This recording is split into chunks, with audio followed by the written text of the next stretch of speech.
আপনার ভালো দেখতে পারেন এরকম বহু লোক আছে না? এই হিংসা করলে অনেক সময় বদনজর লাগে, বদনজর। আপনার ভালো কিছু হতে আরেকজনের জ্বালা পড়া শুরু হয়েছে, এর কারণে অনেক সময় মানুষ ক্ষতিগ্রস্ত হয়। বহুবার এই সূরা পড়ে তৎক্ষণাৎ একেবারে পড়ার সাথে সাথে আমি কার্যকরিতা আমার চোখে বহুবার দেখেছি, আলহামদুলিল্লাহ। নবী সাল্লাল্লাহু আলাইহি ওয়াসাল্লাম এক সাহাবীকে বলেছেন, তুমি কি জানো আজকে রাতে যে দুইটা সূরা আমার প্রতি নাজিল হয়েছে, যে আয়াতগুলো নাজিল হয়েছে, এইরকম আয়াত কোরআনে আরেকটা নাজিল হয় নাই। আমার বাসা বাচ্চার কোনো অসুবিধা হলে মাঝে মধ্যে আমার মিসেস বলতেন যে একটু দোয়া পড়ে খু দাও তো।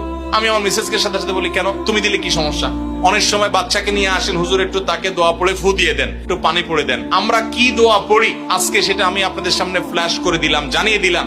আপনার যদি কোনো বিপদ হয়, আজকে অনেক ভাই প্রশ্নে লিখেছেন, অনেক সময় মানুষ বলে, ভাই আমার বাচ্চাটার এই সমস্যা, আমার ওই ওয়াইফের এই সমস্যা, আমার স্বামীর এই সমস্যা, আমার এই সমস্যা, আমরা আল্লাহর কাছে আশ্রয় চাইতে জানি না। আজকে শিখে যান, এই দুইটা সূরা নাজিল হওয়ার যে প্রেক্ষাপট, সেই ঘটনা শুনলে আমাদের ঈমান আরো বেড়ে যাবে ইনশাআল্লাহ।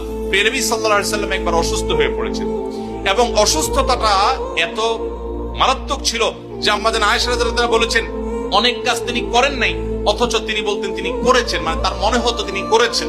আবার অনেক কাজ তিনি করেছেন, তিনি ভুলে যেতেন। মানে এরকম একটা অবস্থা তার তৈরি হয়েছে যে স্বাভাবিক না অস্বাভাবিক, আমাদের অনেকের হয়।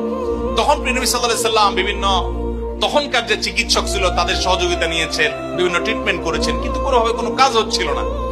আল্লাহ রাব্বুল আলামিন তার নবী সাল্লাল্লাহু আলাইহি ওয়াসাল্লামের চিকিৎসার জন্য দুইজন ফেরেশতা পাঠিয়েছেন। তাদের একজন ফেরেশতা নবী সাল্লাল্লাহু আলাইহি ওয়াসাল্লাম স্বপ্নে দেখছেন যে একজন ফেরেশতা তার মাথার কাছে এসে দাঁড়িয়েছে নবী সাল্লাল্লাহু আলাইহি ওয়াসাল্লামের, আরেকজন ফেরেশতা নবী করিম সাল্লাল্লাহু আলাইহি ওয়াসাল্লামের পায়ের কাছে এসে দাঁড়িয়েছে। মাথার কাছে যে ফেরেশতা দাঁড়িয়েছেন, ওই ফেরেশতা পায়ের কাছে থাকা ফেরেশতাকে জিজ্ঞাসা করছিলেন যে এই লোকটার কি হয়েছে, অর্থাৎ নবী সাল্লাল্লাহু আলাইহি ওয়াসাল্লামের কি হয়েছে।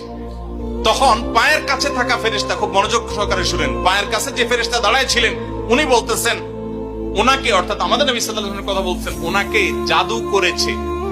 পায়ের কাছে থাকা ফেরেশতা এটা বলার পর মাথার কাছে থাকা ফেরেশতা আবার জিজ্ঞাসা করলেন, কে জাদু করেছে? পায়ের কাছে থাকা ফেরেশতা তার নামও বলেছে, লবিদ ইবনে আসাম নামে এক ইহুদি, উপর দিয়া মুনাফিক মুসলমান সাজছে, আসলে সে ইহুদি, সে জাদু করছে নবী সাল্লাল্লাহু আলাইহি ওয়াসাল্লাম।